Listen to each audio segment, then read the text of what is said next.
فاسألوا أهل الذكر إن كنتم لا تعلمون۔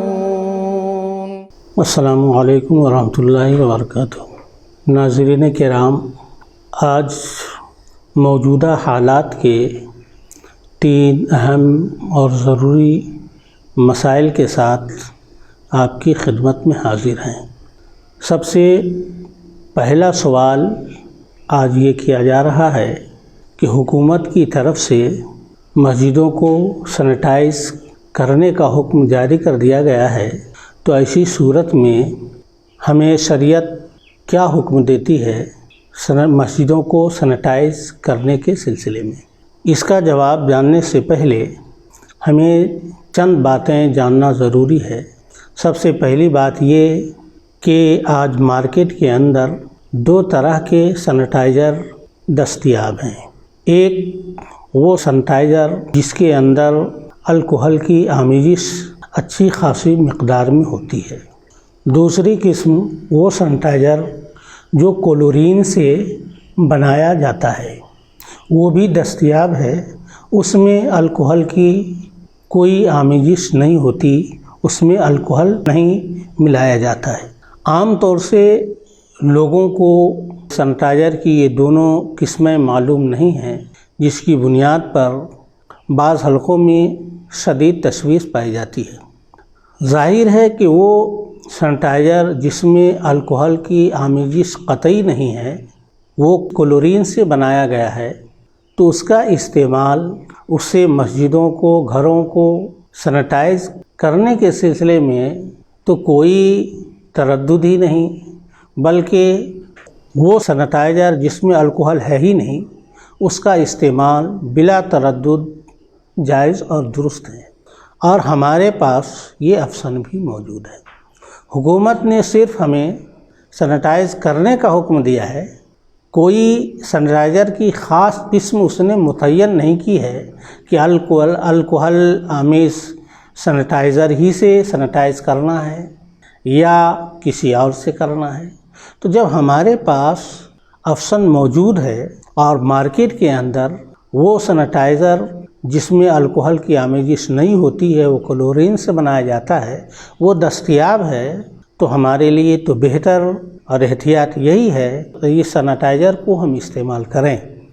ہم مسجد کو بھی کر سکتے ہیں یا جہاں چاہیں کر سکتے ہیں، اس میں پاکی ناپاکی کا کوئی سوال ہی پیدا نہیں ہوتا، جائز ناجائز کا کوئی مسئلہ ہی کھڑا نہیں ہوتا ہے کہ اس کے اندر الکحل کی آمیزش ہی نہیں ہوتی۔ دوسری بات یہ کہ کہیں سینیٹائزر کی یہ دوسری قسم دستیاب نہ ہو یا لوگوں کو معلوم نہ ہو، وہاں الکحل آمیز سینیٹائزر ہی دستیاب ہو، اس کے علاوہ دستیاب نہ ہو، تو ایسی صورت میں کیا حکم ہے؟ اس کے جواب جاننے سے پہلے ہمیں الکحل کی حقیقت کو جاننا چاہیے۔ کیمسٹری کی اصطلاح میں الکحل کے بنیادی اجزاء 3 ہیں: کاربن، ہائیڈروجن اور آکسیجن۔ یہ تینوں اجزاء انفرادی طور پر الگ الگ نشہ آور یا الکحل نہیں ہیں، ان کی ایک متناسب ترکیب نشہ آور ہوتی ہے جس کو الکحل کہا جاتا ہے۔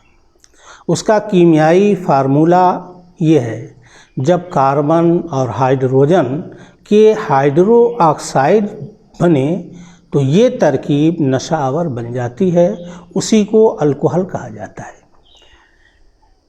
پھر کاربن، ہائیڈروجن اور ہائیڈرو آکسائڈ کے تناسب میں مختلف طرح کی کمی بیشی سے الکحل کی مختلف قسمیں بنتی ہیں، جن میں ہائیڈرو آکسائڈ کا ہونا ضروری ہوتا ہے۔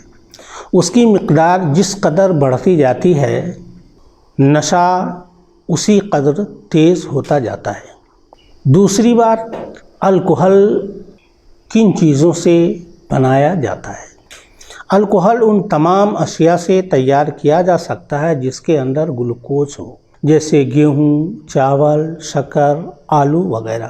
چنانچہ گلوکوز والی اشیاء جب ہم کھاتے ہیں اور پیٹ میں جانے کے بعد جب وہ پیٹ میں موجود تیزابیت کے زیر اثر ہضم کے پروسیس سے گزرتی ہے تو ان کے اندر بھی الکحل پیدا ہو جاتا ہے، جس کے بعد جسم میں سستی یا نیند کی کیفیت طاری ہو جاتی ہے۔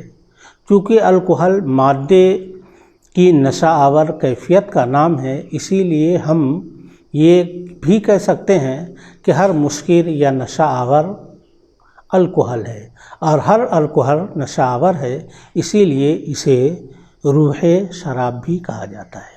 اب رہا یہ سوال کہ الکحل کا استعمال شرعاً جائز ہے یا نہیں، تو فقہا نے جو حکم مسکرات کا یعنی نشہ آور اشیاء کا بیان کیا ہے، تعبیر کے اختلاف کے ساتھ بعین ہی وہی حکم الکحل کا بھی ہے۔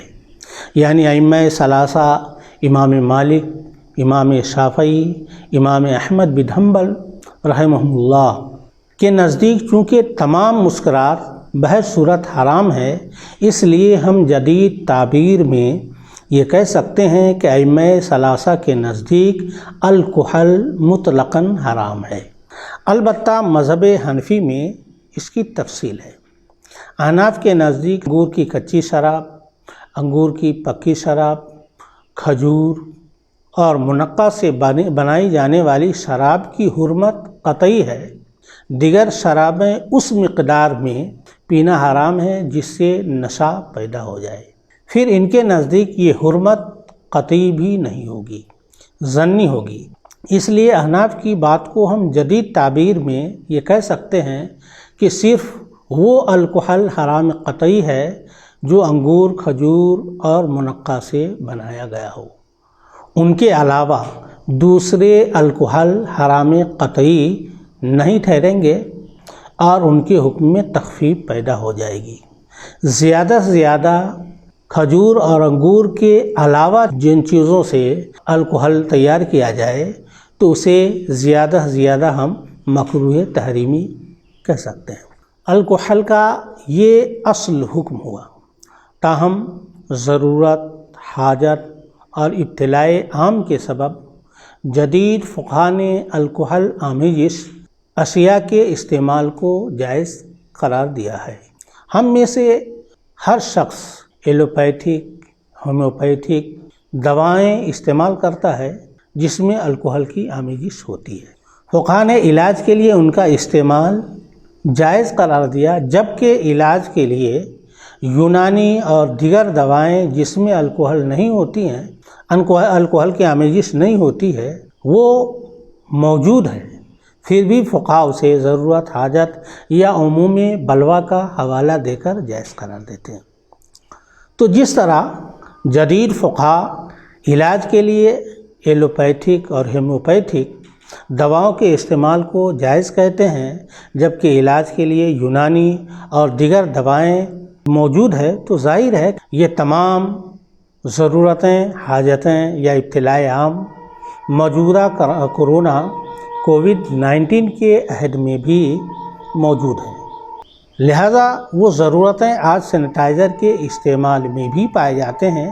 اس لیے ایک طرف الکحل آمیز دواؤں اور دیگر اشیاء کے استعمال کو جائز کہنا اور صرف الکحل آمیز سینیٹائزر کے استعمال کو ناجائز کہنا، یہ ایک عجیب بات ہے۔ ایک اہم اور دلچسپ بات تو یہ ہے کہ آج دنیا کی تقریباً ہر مسجد کو پینٹ کیا جاتا ہے، اور تحقیق پینٹ کے سلسلے میں یہ ہے کہ مارکیٹ کے اندر 3 طرح کے پینٹ دستیاب ہیں۔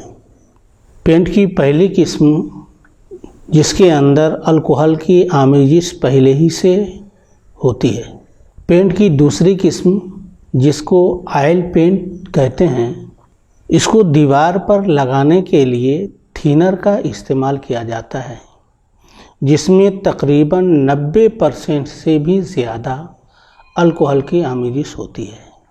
پینٹ کی تیسری قسم جس کو واٹر پینٹ کہہ سکتے ہیں، یہ تیسری قسم کا جو پینٹ ہے عام طور سے اس میں الکحل کی آمیزش نہیں ہوتی ہے، لیکن حسب ضرورت کبھی کبھی اس میں بھی الکحل کی آمیزش کر دی جاتی ہے، شائننگ کے لیے یا مضبوطی کے لیے۔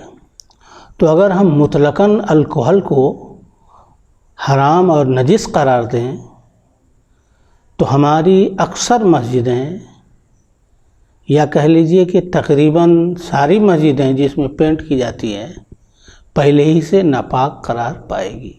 لہٰذا ہمیں الکحل کی حقیقت پر غور کرنے اور اس کی حقیقت کو معلوم کرنے کے بعد ہی ہمیں کوئی فیصلہ کرنا چاہیے، اور جلد بازی کا انجام ہمیشہ نقصان دہ ہوتا ہے۔ مزید یہ کہ سینیٹائزر میں جو الکحل استعمال کیا جاتا ہے، تحقیق یہ ہے کہ وہ الکحل وہ کھجور انگور کے علاوہ دوسری چیزوں کی ہے۔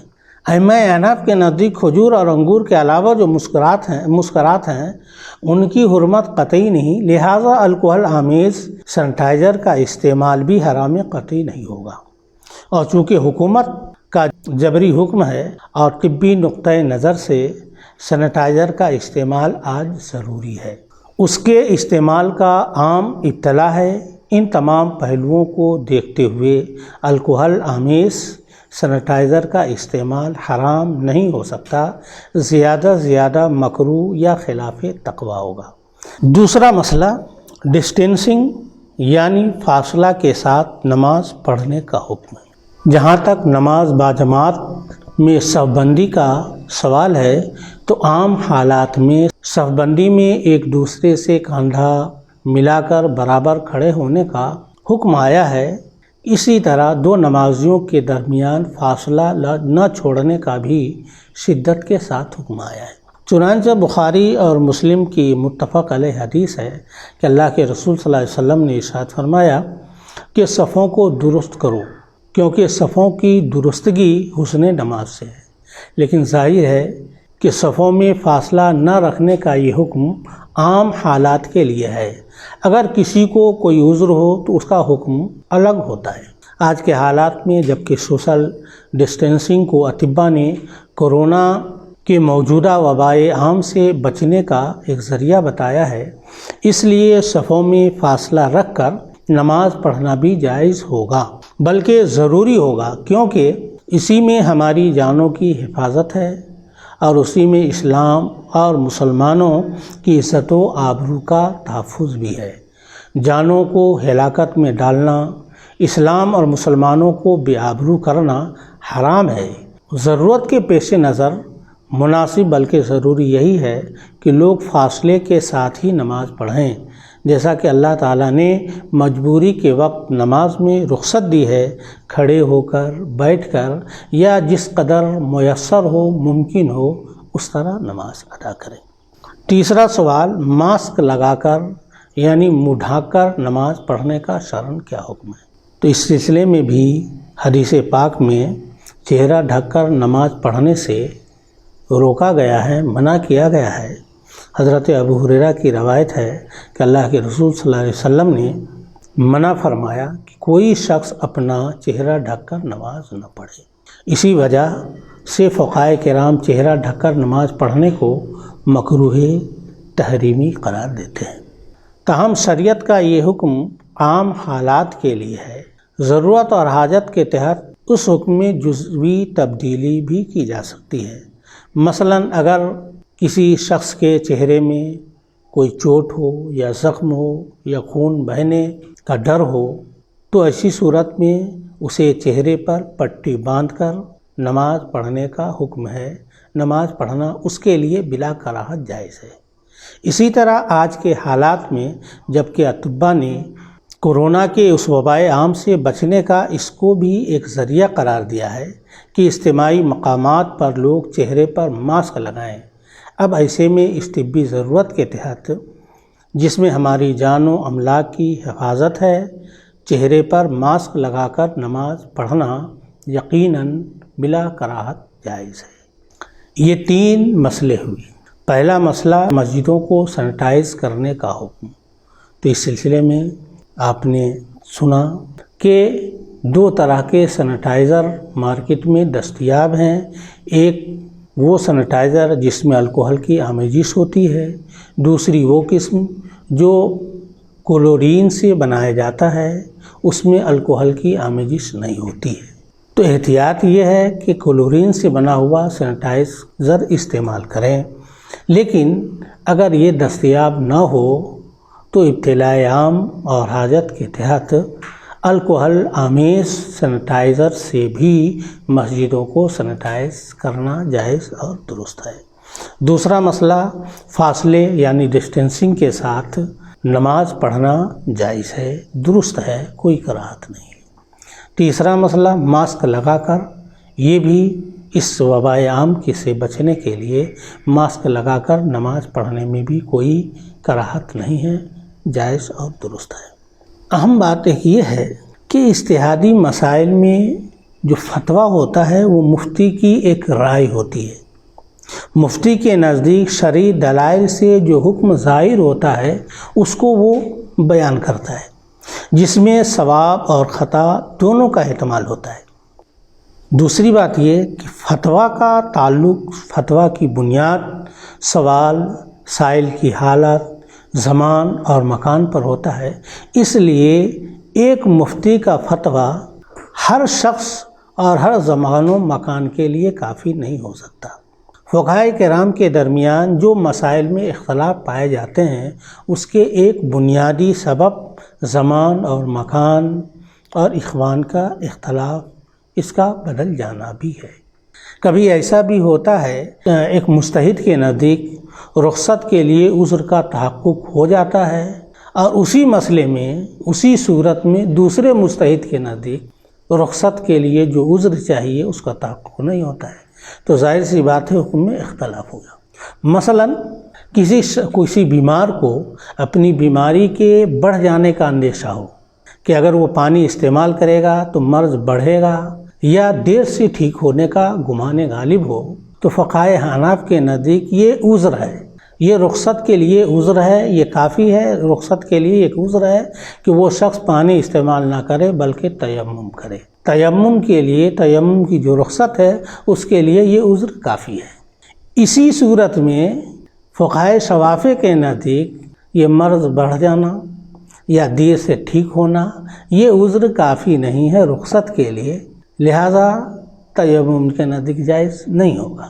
تو ایک ہی صورت ہے، ایک ہی سچویشن ہے، ایک ہی حالت ہے، ایک مجتہد کے نزدیک عذر کا تحقق ہوا، ایک کے نزدیک نہیں ہوا، تو اس بنیاد پر دونوں کا حکم الگ الگ ہے۔ لہٰذا اب کسی کو یہ حق نہیں ہے کہ دونوں میں سے کسی کو برا بھلا کہے، بلکہ دونوں حضرات اپنی اپنی جگہ پر درست ہیں۔ اسی طریقے سے آج دو طرح کے مسائل، دو طرح کا حکم ہمارے سامنے ہے۔ کچھ حضرات بڑی شدت کے ساتھ سینیٹائزر کو حرام کہہ رہے ہیں، سینیٹائز کرنے سے منع کر رہے ہیں، اور کچھ حضرات رخصت دے رہے ہیں، جائز قرار دے رہے ہیں۔ تو ممکن ہے کہ جن کے نزدیک جائز ہے ان کے نزدیک عذر کا تحقق ہو چکا ہو، ان کے علم کے مطابق یہ عذر کافی ہے سینیٹائزر کے جواز کے لیے، تو انہوں نے جائز کہا۔ جو حضرات ناجائز کہہ رہے ہیں ان کے علم کے مطابق عذر کا تحقق نہیں ہوا ہو، الکوہل کے جواز کے لیے جو عذر چاہیے، جو ضرورت اور حاجت چاہیے، اس کا تحقق ان کے نزدیک نہ ہوا ہو، اس لیے وہ ناجائز کہہ رہے ہوں۔ لہٰذا اس میں لڑنے اور جھگڑنے کی کوئی ضرورت نہیں ہے۔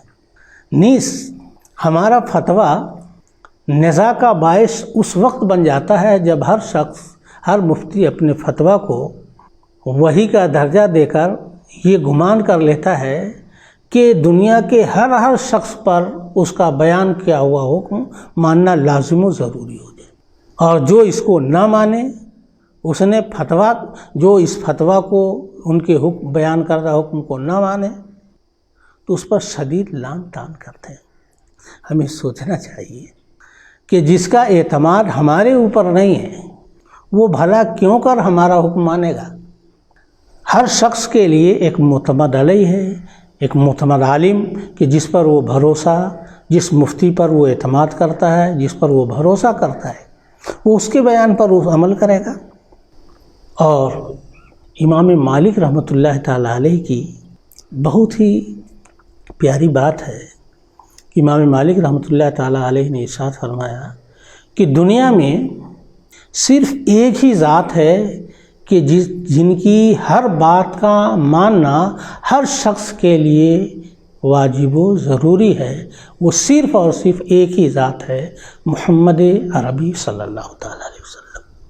ان کے علاوہ دنیا میں کوئی شخص ایسا نہیں ہے کہ جس کی بات ماننا ہر شخص پر لازم و ضروری ہو جائے، بلکہ آخری پیغمبر صلی اللہ علیہ وسلم کے علاوہ جو بھی مجتہد ہو یا مفتی ہو، اس کی ہر بات کو ہر شخص مان لے، ایسا نہیں ہے، بلکہ ان کی اچھی باتوں کو مانا جائے گا جو دلیل کے موافق ہو، اور جو کسی کے نزدیک دلیل مضبوط نہ ہو یا اعتماد نہ ہو، دل کا اطمینان نہ ہو، وہ اسے نہیں قبول کرے گا، اور ایسا ہی ہوتا رہا ہے۔ تو اللہ کے واسطے ہم میں سے کوئی یہ دعویٰ نہ کرے کہ ہم نے جو حکم بیان کیا ہے یہ حکم ہر شخص پر لازم ماننا ضروری اور لازم ہے، بلکہ عوام کو جن پر اعتماد ہو وہ ان پر عمل کریں، ہر شخص اپنے معتمد علیہ پر عمل کریں، ایک دوسرے پر طعن و تشنیع نہ کریں، ایک دوسرے کو برا بھلا نہ کہیں، اسی میں ہم سب کے لیے بھلائی ہے، ورنہ اختلاف، نزاع، یہ دوریاں ہمارے درمیان بڑھتی رہے گی۔ اللہ تعالیٰ سے دعا ہے ہم سب کو حق قبول کرنے کی ہدایت دے۔ اللہم ارنا الحق حقا وارزقنا اتباعہ۔